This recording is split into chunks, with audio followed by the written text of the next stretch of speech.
আমি তো ওই মরার মতো বাঁচার খেলা দেখাতাম। তো একদিন রাজমহল থেকে ছোট রানীমা লোক পাঠিয়ে, গাড়ি পাঠিয়ে আমাকে চৌধুরী মহলে নিয়ে আসে। বলে আমাকে খেলা দেখাতে হবে ছোট রাজাবাবুর সামনে, অনেক অনেক টাকা পাবো।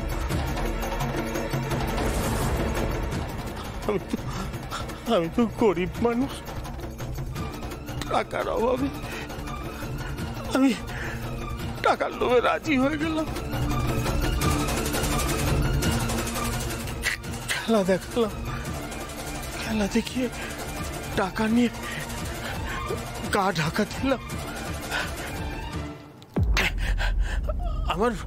আমার বউ ছায়া নালিশ করলো, আমি চলে গিয়েছি। আমার নাম মিহির না, আমি সত্যি বিশ্বনাথ। আমি আবার বিশ্বনাথ হয়ে গেলাম। বিশ্বনাথ হয়ে পাহাড়পুরে ভাতের হোটেল খুললাম। আমাদের দলের মনোহর তাই করল। বিশ্বাস করুন, ছোট্ট খেলাটার কথা আমি সত্যি ভুলে গিয়েছিলাম। কিন্তু আমরা যখন খাওয়ার অর্ডার দেওয়ার ভান করছিলাম, তখন আপনি নিজেকে সামলাতে না পেরে বলেই ফেললেন যে আপনি রাজবাড়িতে কাজ করতেন, তাই তো? কাকাবাবু, এবার তো সবটা জলের মতন পরিষ্কার হয়ে গেল। ম্যাডাম যা কথা বলছিলেন ফোনে সেগুলো আপনি শুনে ফেলেন, তাই জন্য ম্যাডাম আপনাকে কোণঠাসা করতে চায়। ব্যাস, যথারীতি ম্যাডাম নিজের খেলা খেলে দেয়। স্যার, আপনি কি জিডি করবেন? দেখুন, অফিসিয়াল কোনো কমপ্লেন না করলে আমরা তদন্ত শুরু করতে পারবো না। না না, দরকার নেই। আমি চাই না আর যে আমাদের পরিবারের বদনাম হোক। আগে ডিএনএ টেস্টটা হোক। আমার মনে হয় ফুলকি যাকে বড় রাজাবাবু হিসেবে এখানে হাজির করেছে, আমারও বিশ্বাস যে সেই আমার দাদা। কারণ ছোটবেলায় আমার দাদার একটা বদ অভ্যেস ছিল, পা নাচানোর। অনেকগুলো কথা বলার আছে। দেখো, মাকে অনেকে অনেক কিছু বলছে, আর তুমিও কিছু পুরনো কথা ধরে রেখে মায়ের উপর রাগ করে আছো। আমি জানি মা হয়তো যে কাজগুলো করেছে সেগুলো সব ঠিক নয়, আমি সেটা মানছি। কিন্তু মা যে বেঠিক কাজটা কেন করেছে সেটাও তো জানতে হবে বাবা। দেখো, তুমিও তো পারতে শাস্তির তোয়াক্কা না করে শিরদাঁড়াটা সোজা রেখে মাকে আটকাতে, কিন্তু তুমিও তো সেটা করনি।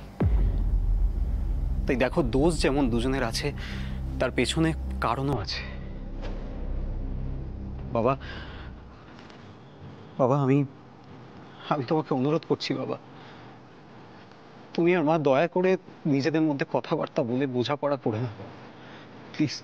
দেখো, বাইরের লোকেরা এসে অনবরত আমাদের মা বাবার ব্যাপারে এরকম ভাবে কথা বলে, বদনাম করে, সেটা কিন্তু আমার বা ভাই আমাদের দুজনেরই কারোর ভালো লাগে না বাবা। প্লিজ বাবা, তোমরা এটা ঠিক করে না। এই নরম মনের পরিচয়টাই তো আমি পেয়েছিলাম। এত কিছুর পরেও আমি তাই আর রাগ করে দূরে থাকতে পারলাম না। কিন্তু ঠিক করলাম তো আমি ফিরে এসে।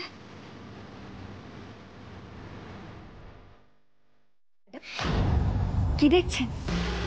নিজের হার? মানে কম চেষ্টা তো করলেন না ডিএনএ টেস্টটা আটকানো, কিন্তু কিছুই তো করতে পারলেন না। এবার তো এটা প্রমাণ হয়ে যাবে যে শ্যামানন্দ বাবাই বড় রাজাবাবু। আপনি তো আর কিছু করতেও পারবেন না, তাই আর কি বলছিলাম। তুমি এখনো খুব ছোট ফুলকি, তাই ফল বেরোনোর আগে নাচানাচি শুরু করে দাও। আমি আবারও বলছি, ছোট রাজাবাবুর রক্তের সঙ্গে শ্যামানন্দ বাবাজির রক্ত মিলবে না। ডিএনএ খুব কম ম্যাচ করবে, তুমি দেখে নিও। ম্যাডাম, কেন মনে হচ্ছে যে আপনি আবার কোনো কারসাজি করছেন? এবার আপনার কোনো কারসাজি কাজে আসবে না ম্যাডাম। যদি কোনো কৌশল করার চেষ্টা করে তাহলে কিন্তু আমি ছেড়ে দেব না, এটা মাথায় রাখবেন।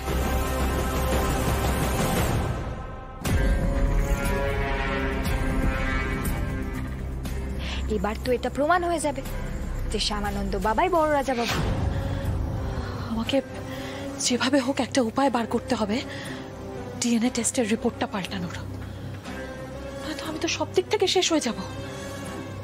কাকে ফোন করব? কাকে? অ্যাডভোকেট চ্যাটার্জিকে ফোন করব?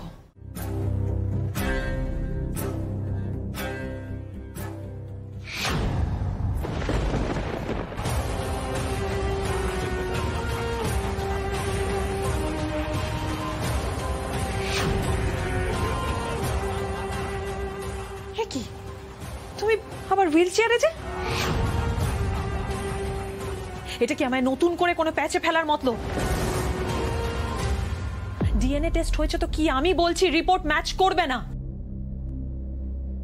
সে তুমি যতই ওই শ্যামানন্দ বাবাজির মধ্যে তোমার দাদার পুরনো বদভ্যাস লক্ষ্য করে থাকো না কেন,